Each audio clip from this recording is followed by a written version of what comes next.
evening, and welcome to another episode of A Journey in Boots from Trauma to Triumph.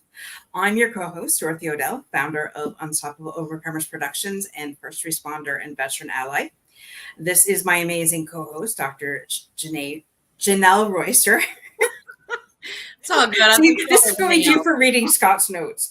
She is a mental health professional, and each week we bring you inspiring stories for those who are walking through the fire of trauma and emerge stronger, turning their pain into power.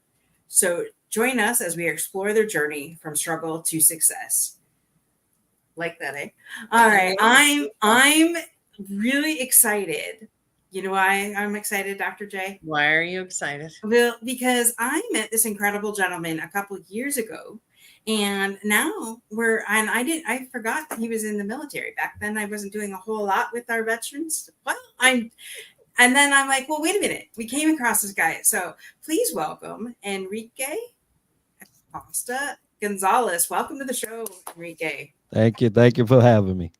Absolutely. So this gentleman is a 26-year veteran with the United States Navy. So, man, that's a lot of years. So many things to say about the Navy, but I won't. We love you. Thank you for, bringing us. That's a wise doctor. There you go. You take us from here to there, and it's very important. Great. Absolutely. Great.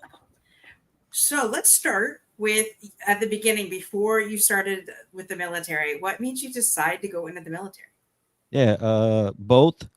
I wanted to get off the island of Puerto Rico, and then Hurricane Hugo in 1989 devastated. This was prior to Maria's devastation. This was another devastation, but it devastated Puerto Rico at the time, and both things kind of came together. I wanted to do bigger and greater than what was around me at the time, and then we had this hurricane. So sure enough, I go to the recruiting office, and I was actually going into the Air Force.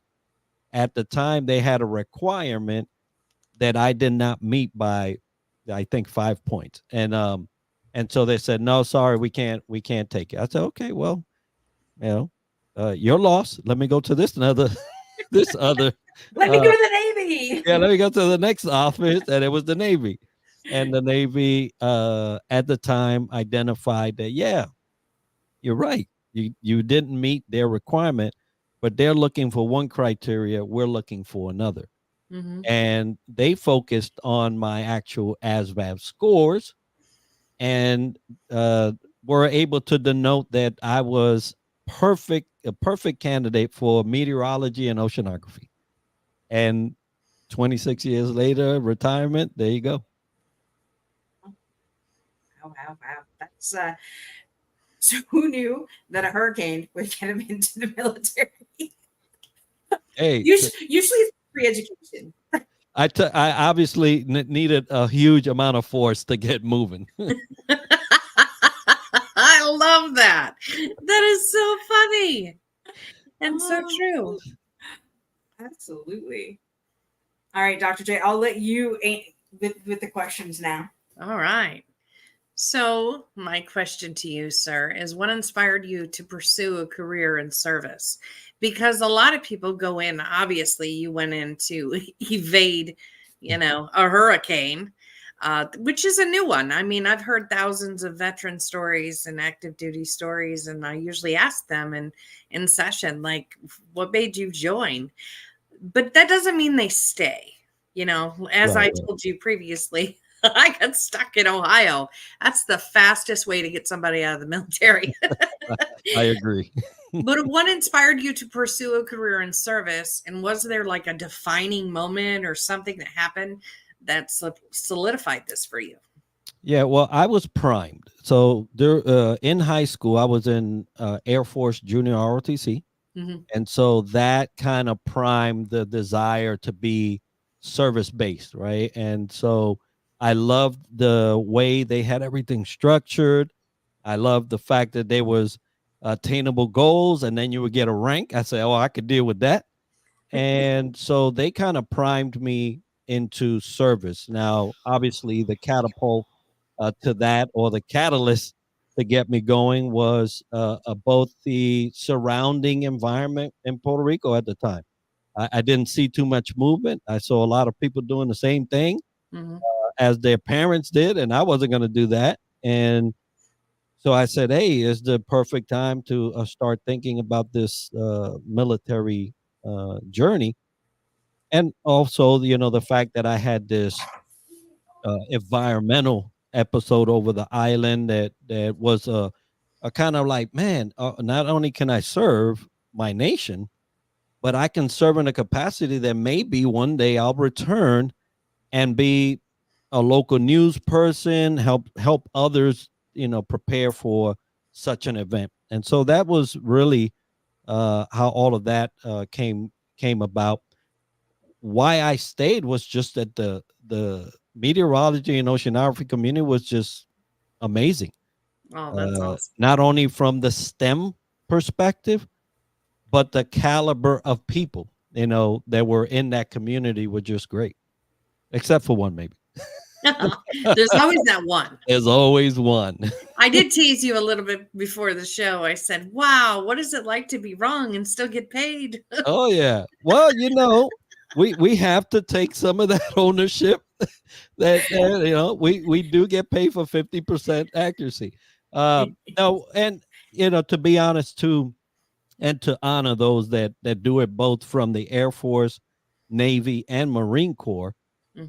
It is science based, right? So Right. all science is not how you call it, to the T, but they do a great job. And advancements in technology has obviously facilitated that accuracy being better.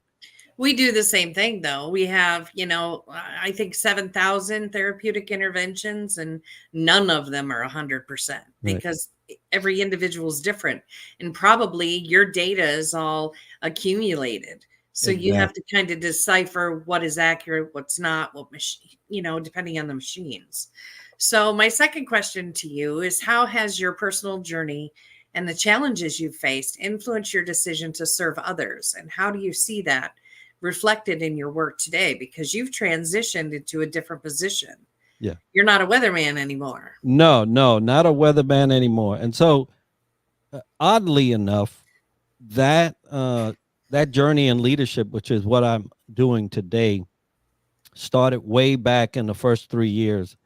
And the reason why I had been motivated so much to do that was, as well as doing weather, was a particular one.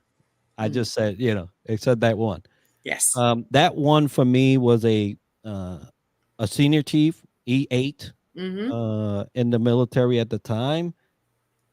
For some reason or another, he had it in his mind that I was the funny bone of the command, and he didn't mind bashing it and stomping on it and doing whatever he wanted to at the time.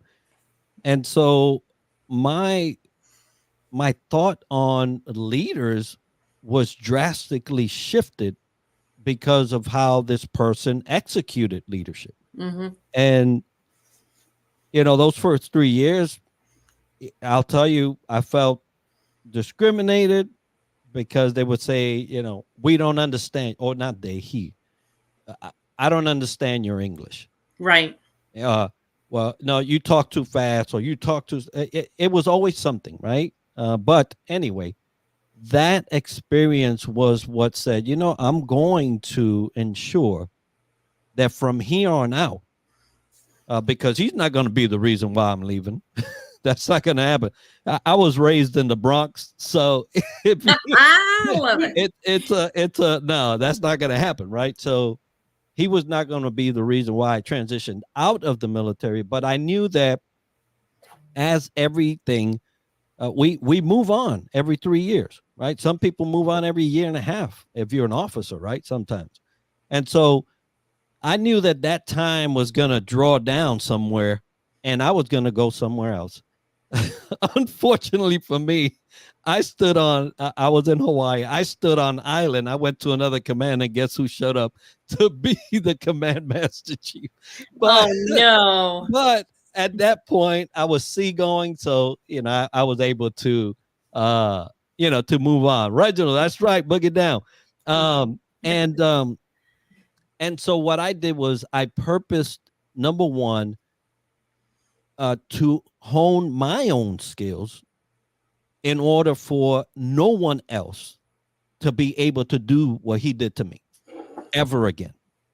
And number two, I wanted to ensure that any sailor that I was in charge of or had influence over, because, sometimes influence is beyond charge, that they would never feel what I had to feel my first 3 years. And so that's what threw me into the leadership arena. Sounds like you had an amazing foundation, because I know a lot of individuals who serve, whether it's the community or the country, who have had, a supervisor with that type of, what do I want to call it and be nice?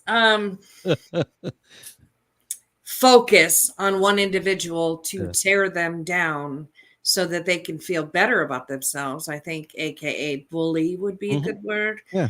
How did that trauma change you? And you have enough of a solid foundation to make a decision like, you will not bring me down to your level.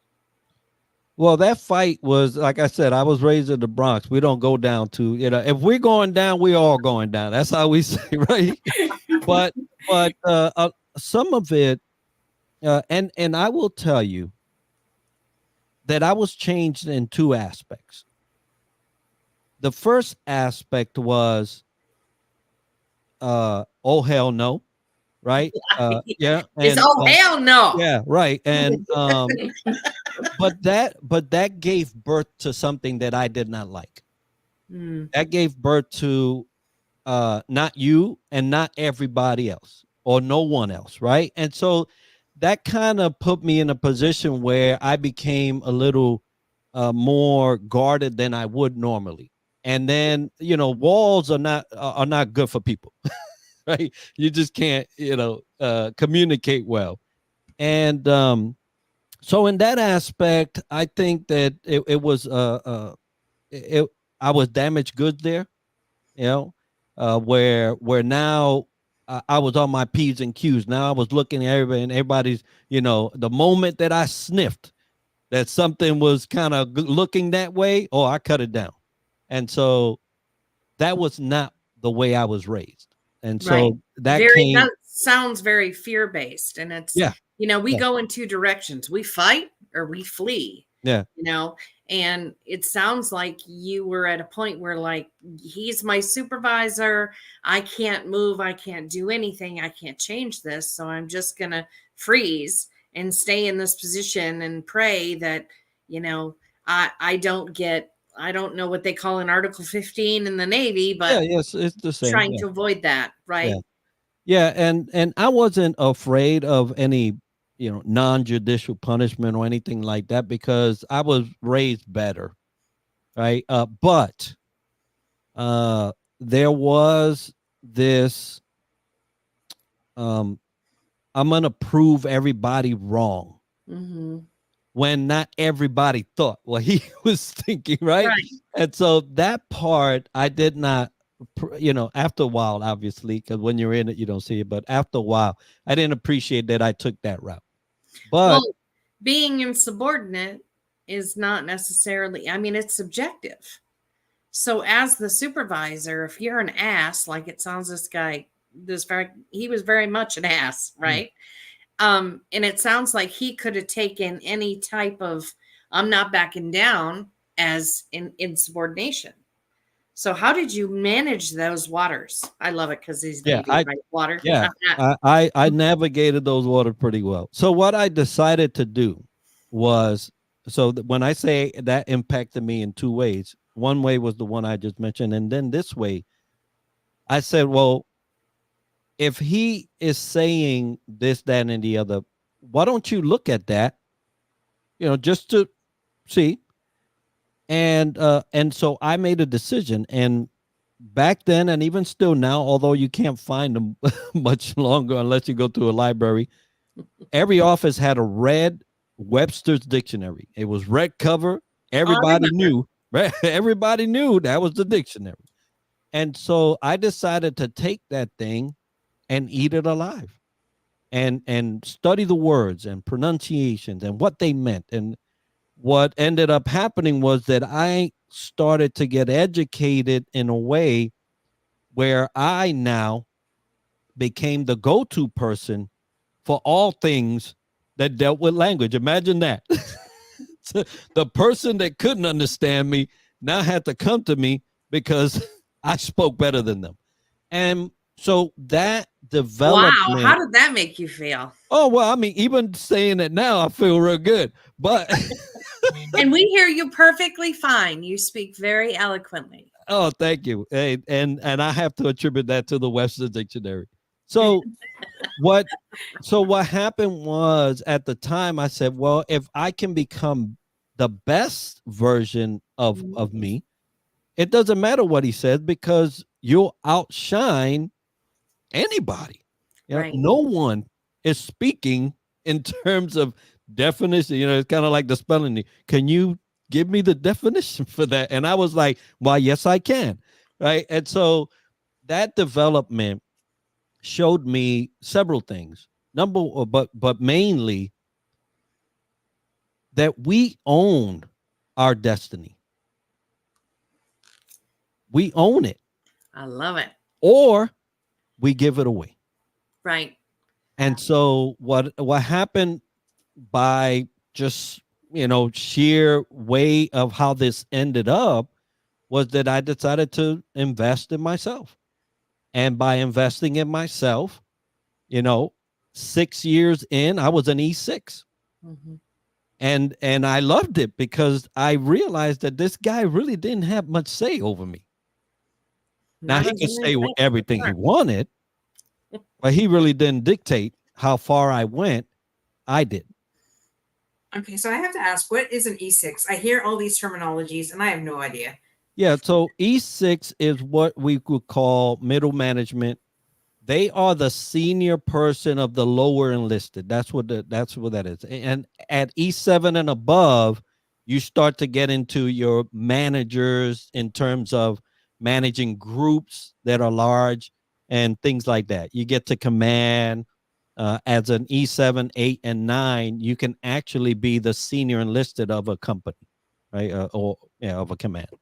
Right. Okay. I just want to bring up this one comment. Sorry, Dr. J, but it from Dr. Reginald here, where he said the best examples of leadership he has seen early in his career is how not to lead. I think a lot of us, even in the civilian world, could definitely agree to this. We all know what kind of leader we want to be, because we've all seen leaders that we don't want. Right. So amen to that. And Javon says, we are a product of our environment or our choices. I agree. Ultimately, we are accountable for our choices. Amen. Absolutely. And shaka to my brother Javon. And he made a choice. So that choice, how did you maintain your motivation when this individual was trying desperately to tear you down to make him feel better because he's a tiny little man? Look, God has ways of just sheltering his people. And so there were other senior enlisted that were either attached to the command or at another command, but we were co-joined because of aviation. Right. And those other senior enlisted were the piece to my sanity. They were the piece to my sanity, because they would see it, but they were higher rank. And then, as you get older, or you rank up, you realize that there's an etiquette in the E7, 8, 9. So he wasn't going to go badmouth the senior chief, right? But what he would say is, hey, I know that's going to be challenging, but this is what you could do about it. And so, Chief Williams out there, if you ever get wind of this, you were a godsend. Art to that. I love it when people, we can talk about, the difficult, but I love it when we talk about the good too, because people really have no idea how we've affected their lives until someone tells us, right? Yes. So absolutely love that you shouted out Chief. And this guy, he wasn't even in my rating. He wasn't in my MOS. He's just another chief there that saw it and said, you know what? He's got words to say, but I can't let him, So, yeah. I love it when command stands in the gap and they observe people who aren't doing right by the individuals that will eventually replace them, because it sounds like the individual who was very much a bully to you definitely was fearful that you would one day take his position. He's very territorial, but I love when senior, command staff decides to stop and say, hey, don't internalize this. This is not on you. He's something else, right? You should have. He didn't even do that. He just said, hey, don't worry about what he had to say. You keep doing you. Yeah. And that is what true leadership does. And so, it brings me a lot of joy to name him. But what's funny is, as you was talking, Doc, so the military, the Navy has requirements for E6, 7, 8, 9. You have to do these requirements before you get into that rank. Right. And in the Air Force, we have to test and we have to go against an oral board. And so one of these requirements were that I completed as an E4-5 was the military requirements for senior chief and master chief. and so I complete them, and you had to hand it to him, right? So I hand him this correspondence course, and he goes, "What's this?"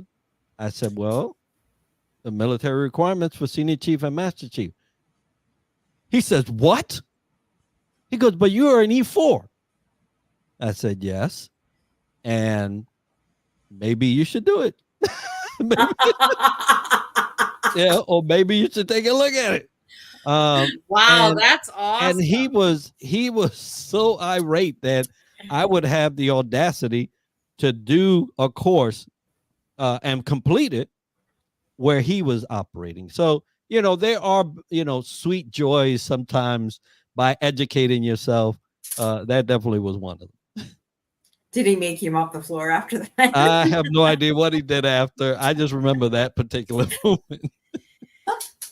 Oh, funny. So if you're comfortable, obviously in 26 years, so many things occur while you're serving. Yeah. Were there any traumatic events that you remember or changed the trajectory of your career that you would like to share today?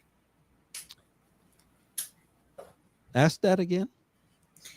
Any traumatic events within the 26 years that changed your trajectory like this one did? Because being bullied is definitely a traumatic experience. Yeah. And this was it. I can honestly say that after you get up in rank, there's not that much bullying after that, right? There are nuances. Well, there are officers. So well, the thing about it depends on what field you're in. And I tell you, I was in the meteorology, oceanography. These are science-based people, right? The minimum thing they have is a master's degree, right? So these end up being PhDs by the time they're commanders and stuff like that. So very educated individuals.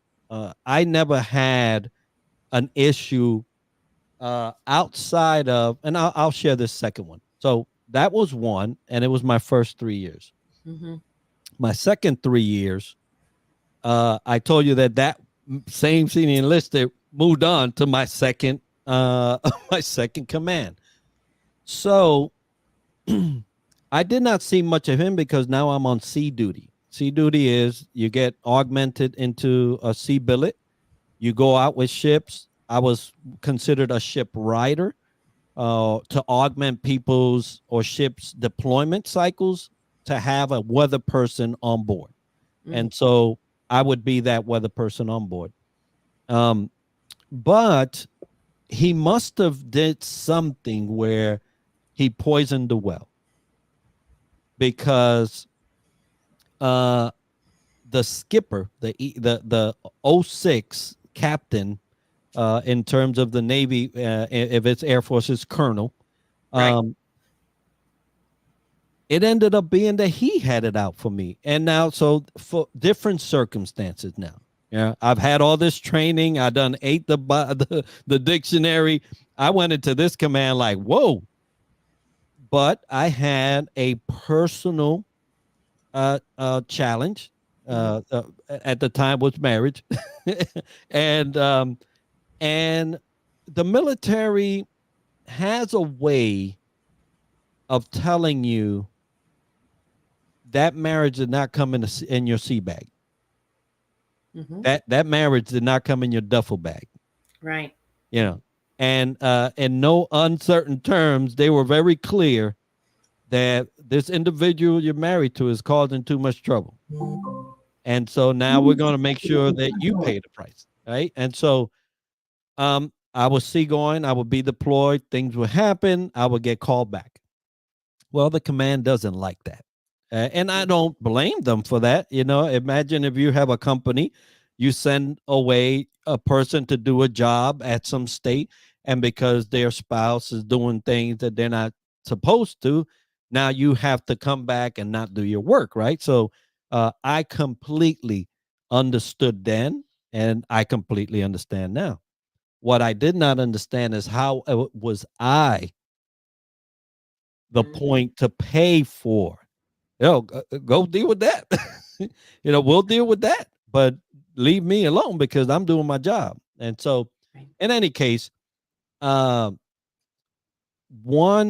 individual chief that was very close to this other person literally broke administrative law.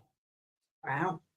To get a document that was meant to stay at the command into my permanent service record. He literally took what we would call a counseling sheet and formalized it in a way where he got it into my service record so that I could always have that. And it was an administrative breaking of law. Wow. And so when I saw that, I still did not consider getting out of the military.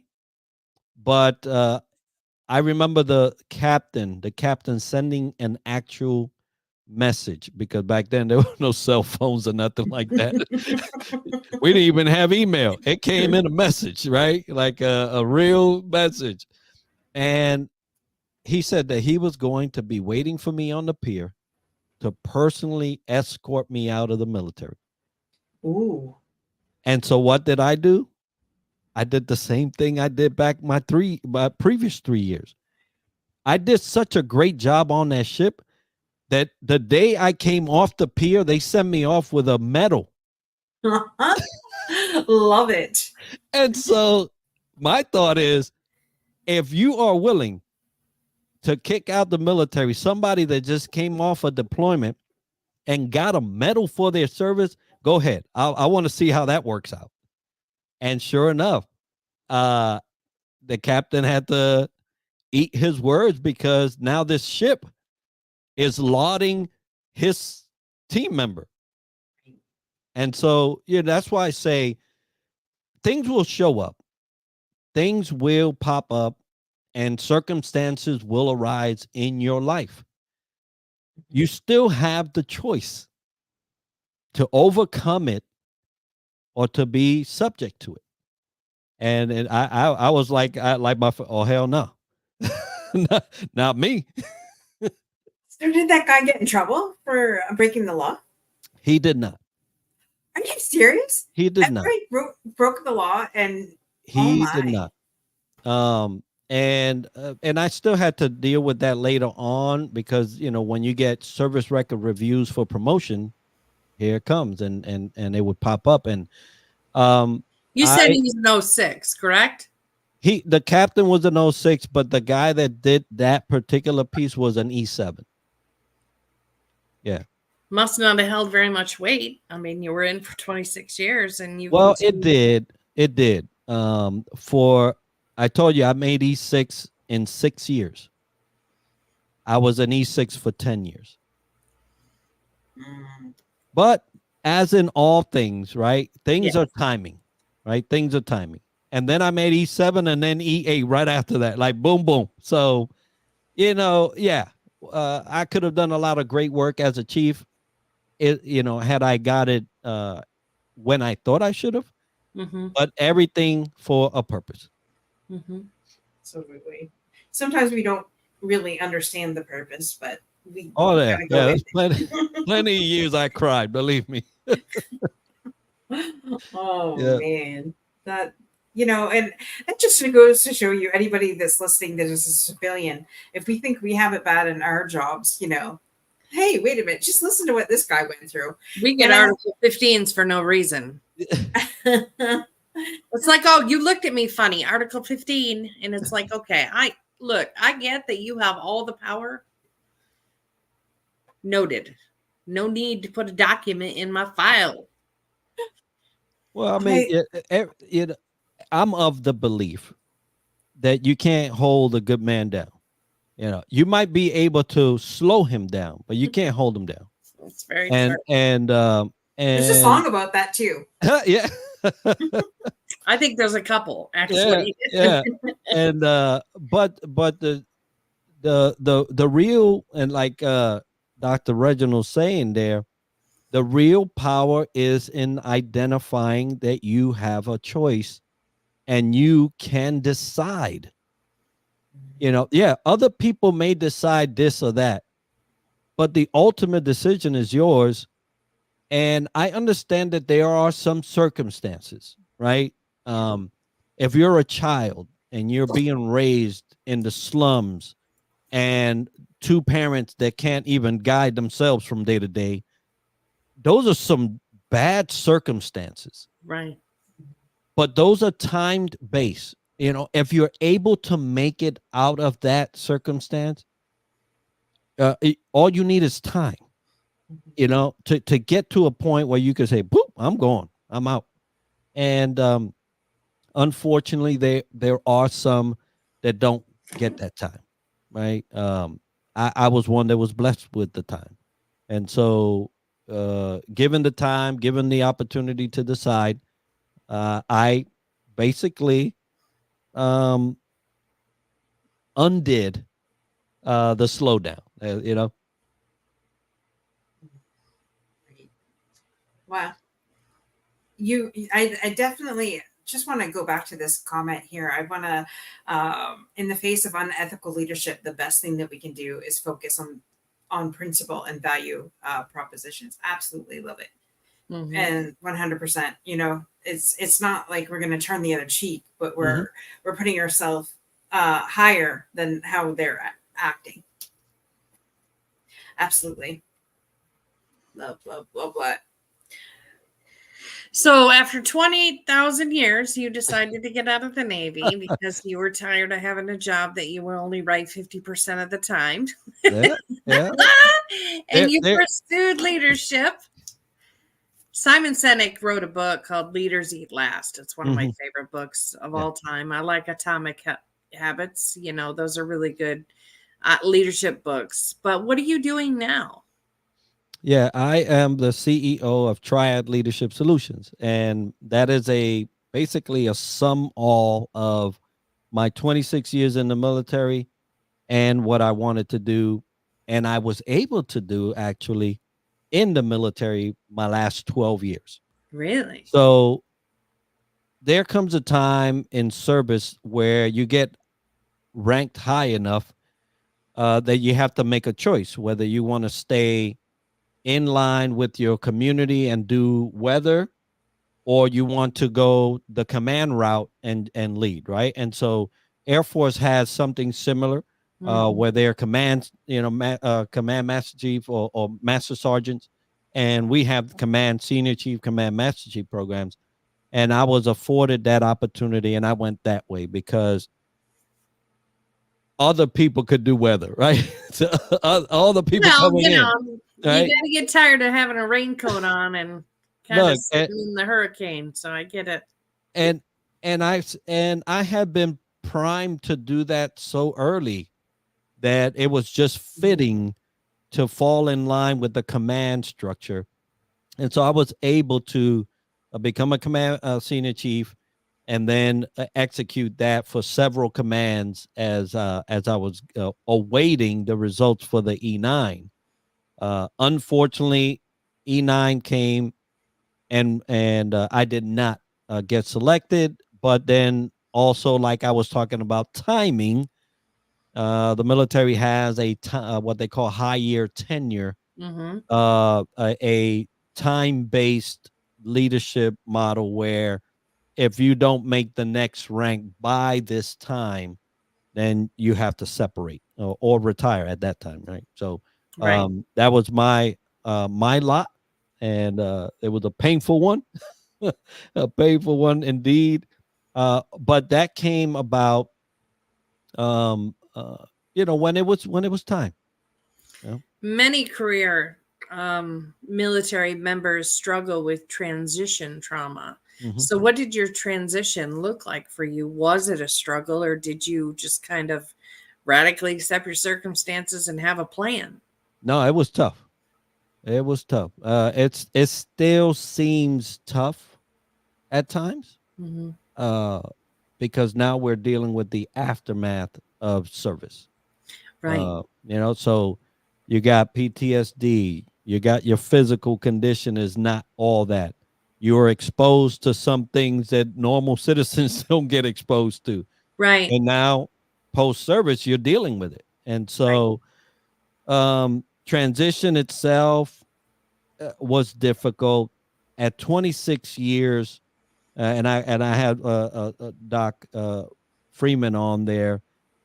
After doing something so long, it becomes second nature, right? So the day after, when you're like, okay, now I can do whatever I want, you're like, Burn my no, BDUs. no PT.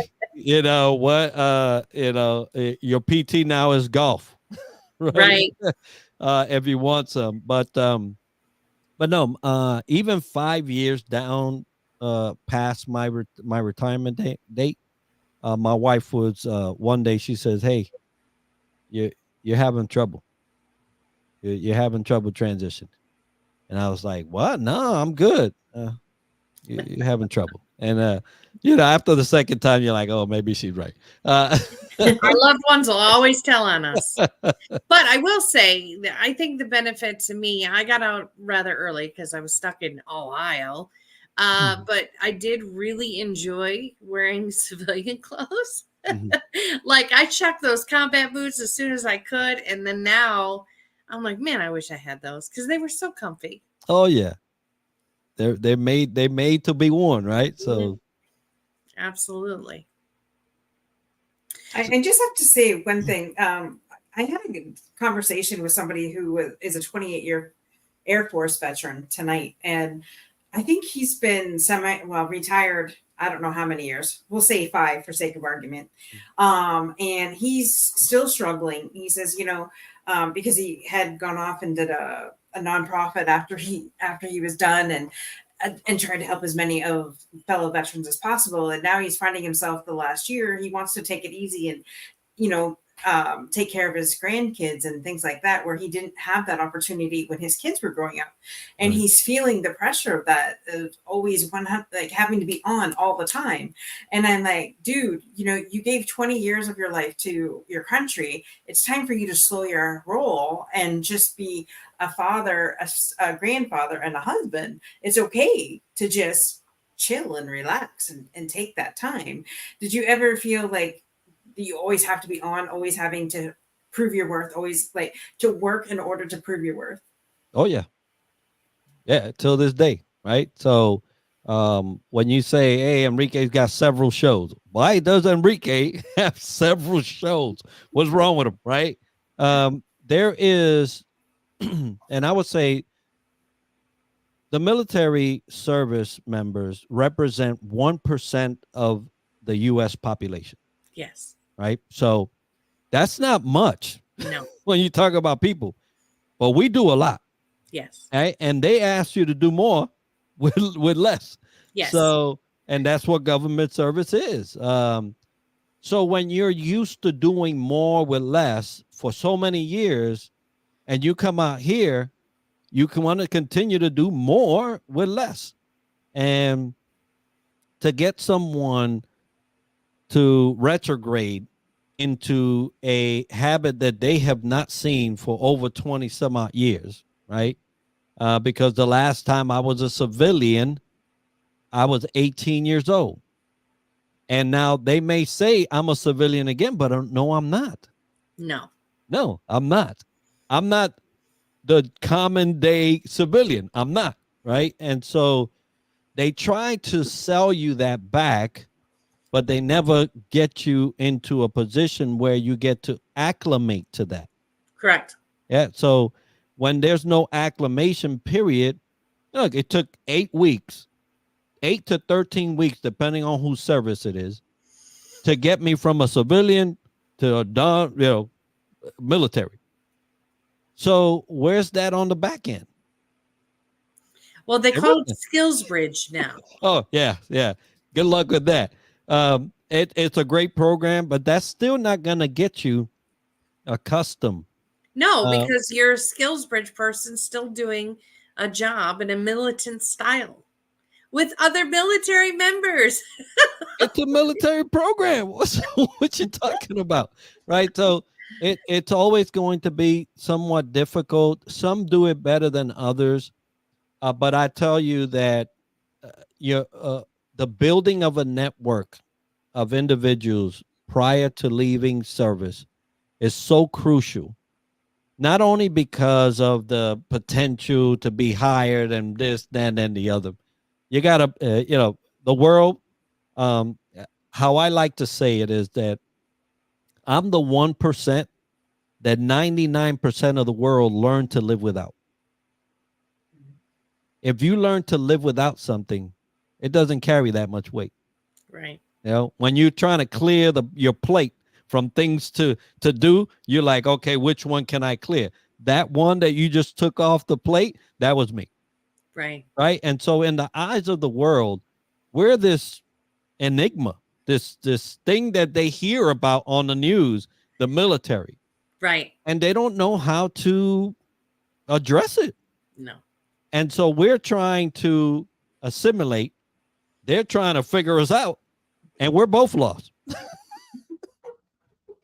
Right. So it will be hard. I think it will be a lifelong process, like anything. What I try to do now is the work I'm doing meaning something? Because if it doesn't mean nothing, then I'm not interested. Right. And that's it. So what is Triad Leadership Solutions? It is what are your shows? Because you have 3 shows. Hello, Triad Leadership. Like Triad is 3. So, Right. I'm around the triune thing, right? The theme is there. So Triad Leadership Solution is a consulting firm where we do consulting, obviously, coaching and mentorship for leaders. So either one of those 3 buckets that you come and say, hey, Enrique, I need this. And I'll be like, no, what it sounds like is that you need some mentorship. Oh, no, what it sounds is like you just want to be told what the answer is. That's consulting, right? Yeah. And so I get to, kind of identify that for folks. But that's what that is. It's a leadership development firm. And we teach and we train and we speak. Here lately, I've been doing more speaking than consulting, but That's what we do, leadership development. The shows are 2 podcasts, and one is a live show on LinkedIn. The live show is Aloha Friday Live, very chill. That's where my brother Gavan he is a old supporter there for that show, and we had Dorothy on that show. So it's a very chill, very very happy homage to Hawaii because I spent 13 years on that island. Oh, And and Developing the Leader Within is my staple podcast. That's my main show, which comes out every Monday, and you can find on YouTube. And then I'm doing American Valor podcast, which is a baseball centric, military infused, right? Because there's a lot of MLB players, a lot of minor league players that served in the service, and people don't know about it. So yeah. we highlight them. That's so awesome. So the Aloha Friday. So you just talk about Hawaii? No, it's Hawaii themed. So my background is Hawaii. I wear a Aloha shirt, and we talk about leadership, but very chill environment. Very conversation. He was giving pineapples away too, or pineapple treats or something at one time on there. It is cookies, right? Cookies from Hawaii. The best cookies you're gonna eat. That sounds amazing. Yeah. That is so cool. So what is going forward? What ideas do you have? So going forward, my book, which I'm working on, taking you from success to success, which is my slogan. Inspired by one true leader. That is so awesome. But so look at that. Even he gave birth to a book, right? So thank you for that. So that I'm working on that. I've had 5 other books that I've either participated as a collaborator, and those are out. But yeah, right. Focus on the book, focus on the podcast, and doing what I do, which is now here in the last couple of months just been straight speaking. And October I'll be speaking again. In November I'll be speaking again. So that's been the transition there. That is amazing. I love that. So what is something that no one knows about you? I asked Dorothy's question. Sorry, Dorothy. That's okay. Yeah. Well, something that I can't say that no one knows about me, because my wife knows everything. Good, bad, and ugly. Right. And that's well, that's why you're still married. That yeah. But one thing that hasn't really surfaced since I've been retired from the military is my theological side, right? I am an ordained minister with the Church of God, and I still do my church at home, and I try to lead my family so they can see faith, not just go visit it every couple of days at a building, but that they can see and experience faith.